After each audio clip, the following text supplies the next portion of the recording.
Impartidores de justicia de Ecuador, México y Brasil fueron reconocidos con el premio Sentencias 2021, que en su sexta edición abordó el tema de acceso a la justicia de personas migrantes o sujetas de protección internacional. En esta ocasión, el Instituto Federal de Defensoría Pública recibió el premio en la categoría Mejor Equipo Litigante. Ellos expusieron un caso en el que se promovió un amparo relacionado con el derecho a la identidad. Hoy les presentaremos todos los detalles de este asunto de la Defensoría del Pueblo. Soy Verónica González, quédate porque aquí te defendemos.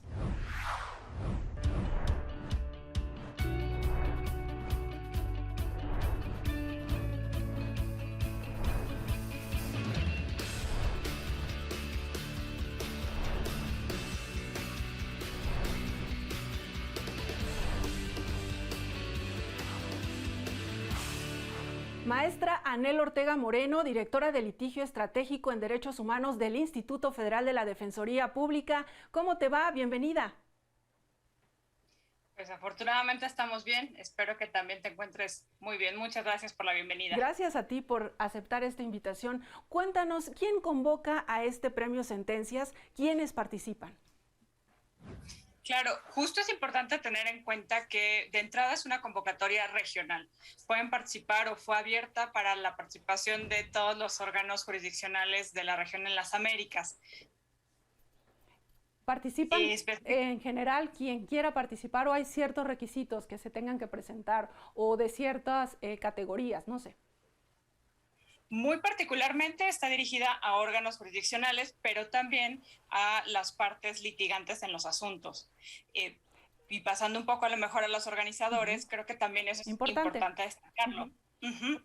Entre ellos encontramos diferentes instancias de la Organización de los Estados Americanos, por ejemplo, a la Corte Interamericana, a la Relatoría sobre Derechos de los Migrantes de la Comisión Interamericana y, por ejemplo, también al ACNUR, el Alto Comisionado de Naciones Unidas para los Refugiados. Justo estas instituciones pues se preocupan, como tú bien lo señalaste, por la protección de los derechos de las personas sujetas a movilidad, o lo que posiblemente identifiquemos más como migrantes. Bien, en este caso, en esta sexta edición, ¿qué caso fue el que presentó la Defensoría Pública? ¿Qué tema ponen ustedes sobre la mesa? Justo pusimos sobre la mesa dos aspectos. Por un lado, la labor que hicimos como equipo litigante y por el otro lado, la destacada resolución que emitió el Juzgado Octavo de Distrito aquí en materia administrativa en la Ciudad de México en el juicio de amparo 828 diagonal 2020. ¿De qué se trata? Sí, justo. La verdad es que por un lado, si quieres te explico lo que nosotros pusimos a conocimiento del juez. En la Constitución, después de que reformamos hace ya algunos años el artículo 4 que nos habla de los derechos de la niñez, específicamente se hizo un énfasis en el derecho a la identidad. Como tú ya bien lo anunciabas a nuestro auditorio, es vital. En el caso de la niñez, justo este derecho a la identidad se materializa con un acta de nacimiento. Sin un acta, por un lado, no tienen un reconocimiento a su personalidad jurídica, es decir, no existen para el derecho, y por el otro, pues se les niega una serie de aspectos como el nombre, la nacionalidad y el ejercicio de derechos. Como te comentaba, el juicio lo presentamos en el año 2020, es decir, en tiempos de pandemia. Cuando hablamos de niñas y niños que recién habían nacido, el no contar con un acta de nacimiento implicaba negativas de servicios de atención médica. ¿Por qué es complicado, maestra, por qué es complicado, en particular para los migrantes, realizar este trámite? Registrar a sus hijos. Justo eso es una gran pregunta. Por un lado, tenemos la regulación de todos los códigos civiles. Si alguna vez nos ha dado curiosidad o nos da curiosidad por buscar cómo se debe registrar a una persona, cuáles son los requisitos, cada una de las entidades de la federación puede decidir cómo. Ese es un pequeño problema, justo cuando se trata de migrantes. Si revisamos, por ejemplo, en el caso de la Ciudad de México, se van a pedir actas de nacimiento originales de los padres, es decir, del lugar donde ellos nacieron. También es posible que si no están evidentemente en español, sean traducciones oficiales. Y eso es muy complicado, ¿no? Pues claro, a veces salen incluso sin papel. Sí, cuando hablamos de caravanas migrantes, no son personas que vengan con un expediente, es decir, traigo mi acta original, apostillada, legalizada, traducida. No estoy pensando en eso si vengo huyendo de alguna situación en la que mi integridad está comprometida. Claro. esa es una parte con las madres, los padres, y por el otro también es el tema de qué pasa con la niña o el niño. Digamos, es una carga que para los padres no es superable, pero que se traslada a los derechos de sus hijos, que finalmente al nacer en el país tienen derecho a que se les reconozca como nacionales y a que se les expida el acta de ¿Cómo nacimiento. plantean ustedes en Claro. esta área de litigio estratégico del instituto, cómo plantean ustedes toda esta complejidad que nos has explicado en un juicio de amparo? ¿Cómo lo plantean? Pues aquí la pequeña clave que encontramos fue el artículo 73 en la fracción 31-R de la propia Constitución. Entre otras cosas, de la mano de la reforma del artículo cuarto, años después, también se modificó entre las facultades del Congreso el poder emitir una ley general que homologue el funcionamiento de los registros civiles.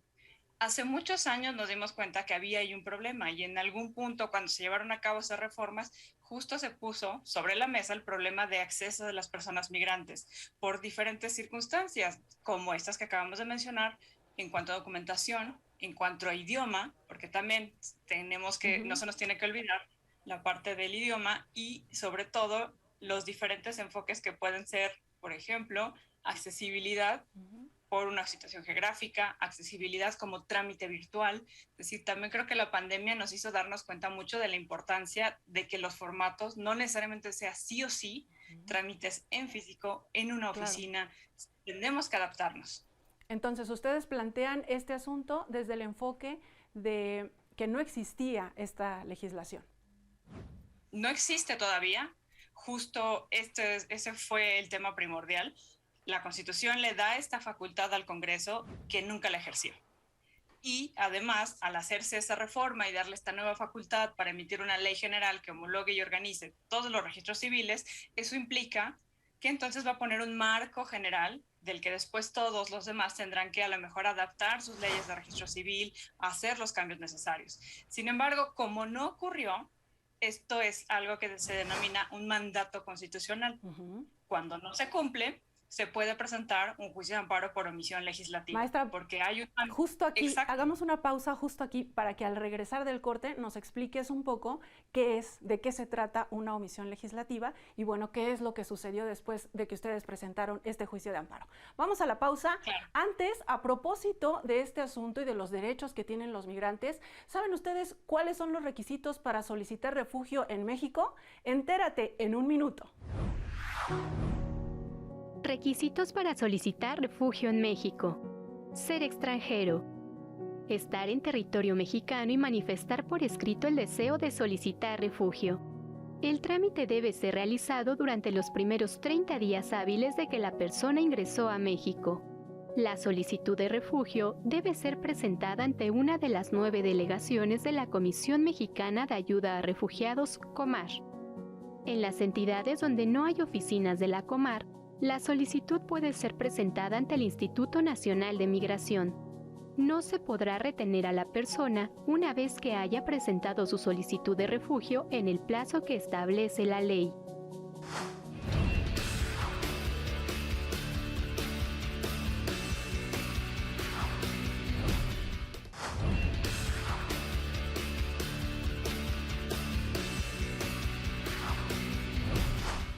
Ya estamos de regreso conversando sobre el reconocimiento que recibió el equipo de litigio estratégico del Instituto Federal de Defensoría Pública. Maestra Anel, nos comentabas ya en el bloque anterior quiénes convocaron a este premio, quiénes participan y todo este contexto. También nos decías ya qué asunto promueven ustedes y hablabas de la omisión legislativa. Explícanos un poco de qué se trata esto. Claro, un poco ya como lo adelantábamos.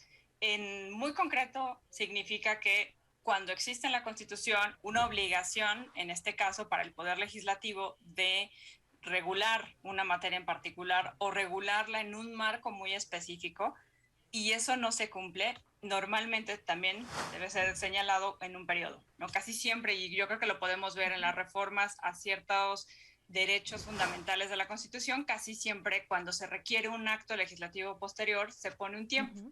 Puede ser un año, puede ser por periodos legislativos, puede ser, digo, incluso hasta 8 o 10 años, ya hemos tenido casos así. En el caso en particular, se hablaba de un periodo mucho más corto, ¿no? De una cantidad muy particular de días, 180 días. 180 Eso días. no ocurrió, exactamente, no ocurrió en el tiempo en que se crea esta reforma. Y justo, ¿qué es lo que pasa? La Suprema Corte de Justicia de la Nación ha interpretado ya en muchísimas ocasiones el tema de las omisiones legislativas, ha planteado justo cómo sí proceden, ha establecido en particular otra figura que se llama el interés legítimo, es decir, no cualquiera puede acudir a un amparo por este tipo de omisiones, se tiene que acreditar en particular tal cual su nombre lo dice, justo en el caso de la Defensoría, esto está justificado por el otro mandato constitucional que tenemos, que se deriva del artículo 17 y ahora también 100 de la Constitución, en donde es súper claro que los estados, en nuestro caso la federación, tiene la obligación de proporcionar un servicio de defensoría pública gratuito que defienda los derechos de las personas. En ese contexto, además, pues es relevante recordar que la Ley Federal de la Defensoría Pública nos habla de las diferentes materias de las que podemos conocer. Y aquí, pues no hay que perder de vista que en el caso de migración, la ley de migración es un procedimiento administrativo que además llevan a cabo autoridades federales. Entonces les correspondía sí o sí, ustedes tenían ese interés, promueven este amparo, ¿y qué es lo que les resuelve el juez? El juez octavo, la verdad, hizo una sentencia increíblemente bien fundamentada, retoma todos los criterios de la Suprema Corte al respecto, reconoce que sí existe este mandato en el artículo 29-R de la Constitución, donde sí es clarísimo, blanco sobre negro, se tiene que emitir una ley general para homologar el funcionamiento de los registros civiles. Y además, al reconocerlo, esto implica, dado que no existe una ley, es una omisión absoluta, es decir, no se ha hecho una iniciativa, no tenemos parcialmente algún debate sobre el tema, es absoluta. Y al ser absoluta, tiene que ser resarcida lo más pronto posible. De hecho, en su momento, justo por los periodos legislativos que atravesábamos, para cuando se emite la sentencia, justo el contenido era, lo vas a hacer en el periodo que nos encontramos vigente o el próximo inmediato. ¿Qué es lo que sucede en estos casos cuando la Defensoría Pública hace su trabajo, presenta el asunto, el juez les da la razón y quienes deben cumplirlo, pues nada más no vemos claro, como se dice, ¿no? ¿Qué es lo que sucede en estos casos, maestra? Claro, lo que sucedió fue, o no llevamos a cabo este procedimiento legislativo, porque todas las autoridades señaladas como responsables presentaron un recurso de revisión. No estuvieron de acuerdo con la decisión del juzgador y en lo general sus argumentos se pueden sintetizar en una misma posición en donde no atacan el fondo, es decir, no se van a tratar de defender que no hay una omisión, no aportan información sobre las iniciativas que hubiesen trabajado o presentado. La defensa en el recurso de revisión contra esta sentencia se centra en señalar que no tenemos interés legítimo para presentar estos amparos. Bien, y cuando dices, como dices tú, cuando ya hay jurisprudencia, ¿no? Cuando ya se ha señalado que sí tienen este interés. Efectivamente. ¿Y qué es lo que ha pasado después? Bueno, el recurso de revisión se encuentra todavía en trámite. En algún momento pasó algo bastante interesante. El propio tribunal colegiado que conoce de este recurso de revisión de oficio lo remitió a la Suprema Corte de la Nación para solicitarles que lo atrajeran y pues no solamente reiteraran su jurisprudencia, sino además pudieran abordar otros argumentos o agravios que nosotros planteamos. Por un lado, para reforzar que la Defensoría Pública, si bien es una persona moral, sí puede acudir al juicio de amparo. Bien, pues un gran paso, ¿no? Que se haya enviado este asunto a la Suprema Corte de Justicia de la Nación. Vamos a hacer una pausa y regresamos para seguir conversando sobre este reconocimiento que le dieron al equipo de litigio estratégico de la Defensoría Pública. Antes de ir a la pausa, nosotros aquí en este espacio queremos saber qué opinan ustedes de los temas que abordamos en este programa. Así que la pregunta de hoy es, ¿qué opinan justamente sobre el derecho de los hijos de migrantes a tener un acta de nacimiento? Vamos a la pausa, te escuchamos.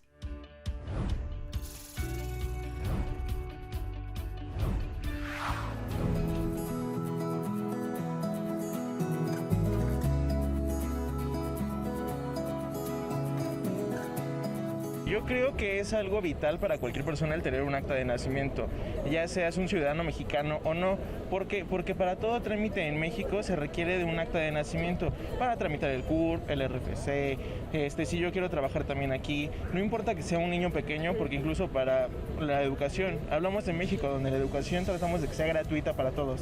Yo opino que está bien porque todos tenemos derecho, ¿no? Y si se fueron de su país es por algo que están aquí. Y creo que sería malo negarles el derecho de su acta de nacimiento, o sea que pueden estudiar o hacer lo que no hicieron en otro país, del cual están huyendo. Yo pienso que no es correcto, porque bueno, por algo, nacer en el territorio te da derechos y obligaciones, ¿no?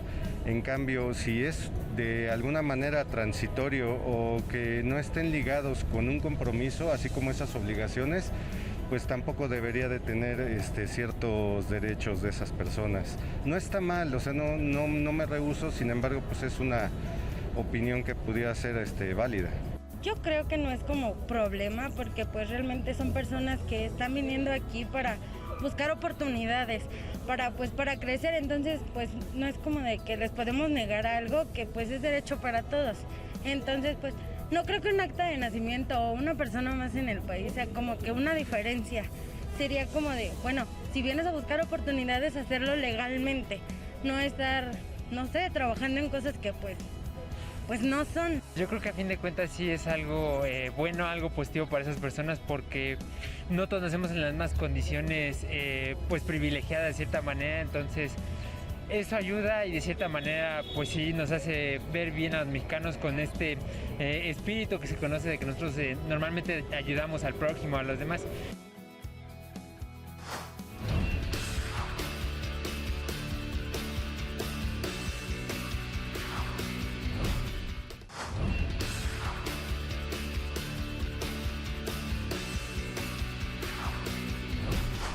Ya estamos en la parte final del programa de hoy. Gracias por seguir con nosotros.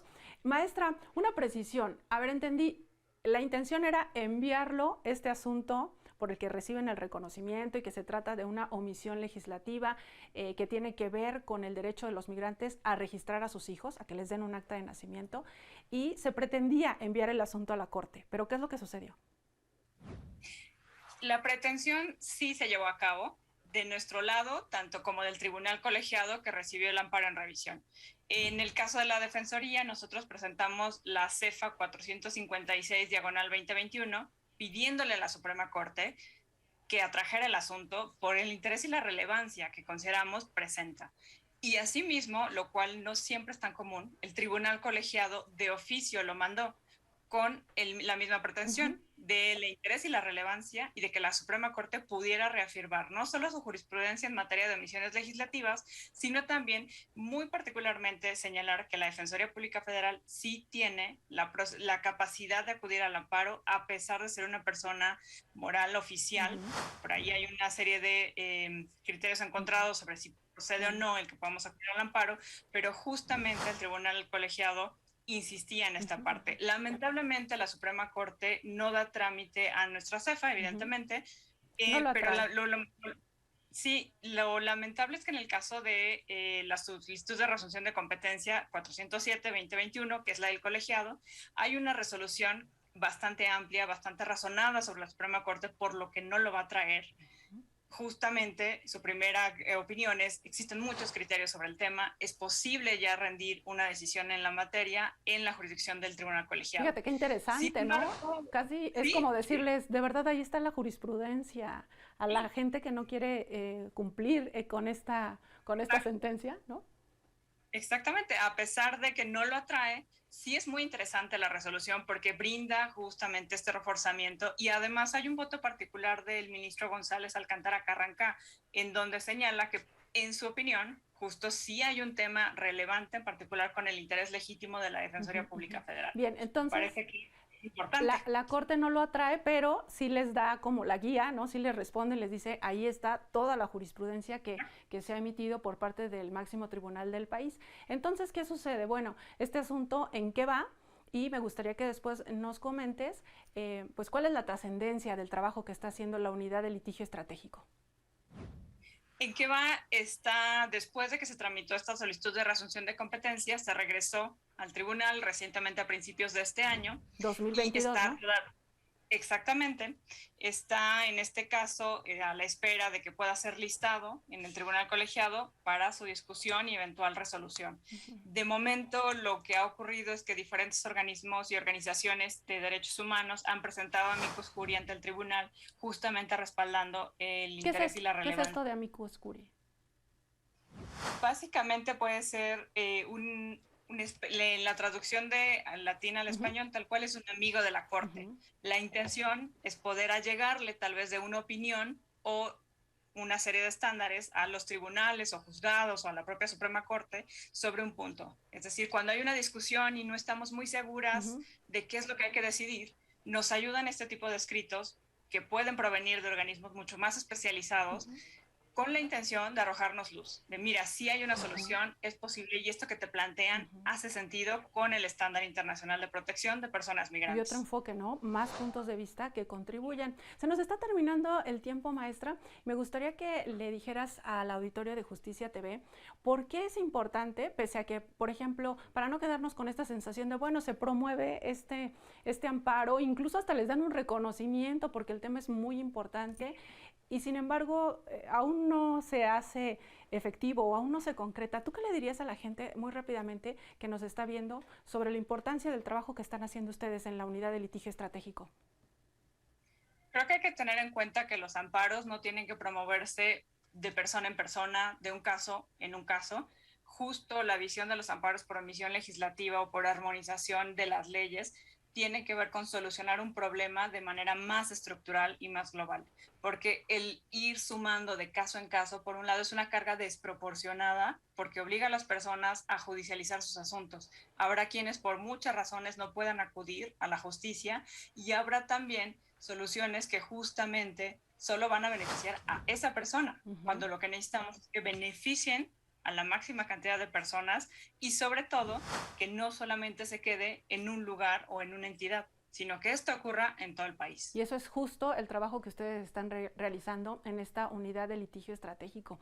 Anel, muchas gracias por habernos acompañado en el programa de hoy. Sabemos que tienes estudios especializados en historia contemporánea, ¿cierto? Sí, también por ahí. ¿Qué centros culturales o qué museos son tus favoritos?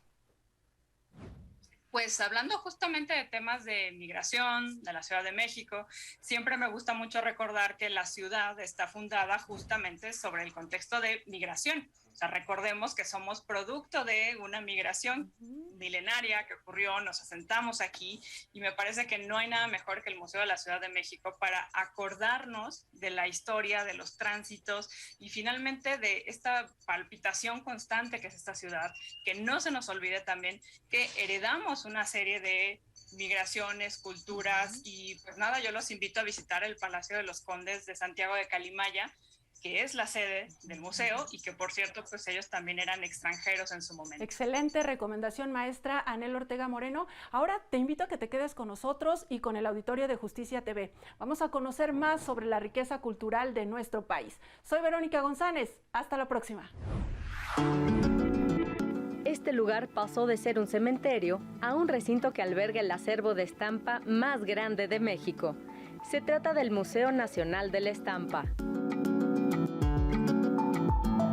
El edificio se encuentra a un costado de la parroquia de la Santa Veracruz, en la plaza del mismo nombre, una de las primeras parroquias de la Ciudad de México. El museo tiene una colección de más de 12,000 obras con piezas de artistas como José Guadalupe Posada, David Alfaro Siqueiros, Leopoldo Méndez, José Clemente Orozco, entre otros. Aquí encontrarán tanto estampas nacionales como internacionales. Obras que dan cuenta de los procesos de estampación como parte del desarrollo artístico y cultural de la sociedad mexicana. El MUNAE es uno de los 4 inmuebles de gran valor arquitectónico que recibe a los visitantes junto con el Museo Franz Mayer, el Templo de San Juan de Dios y la Parroquia de la Santa Veracruz.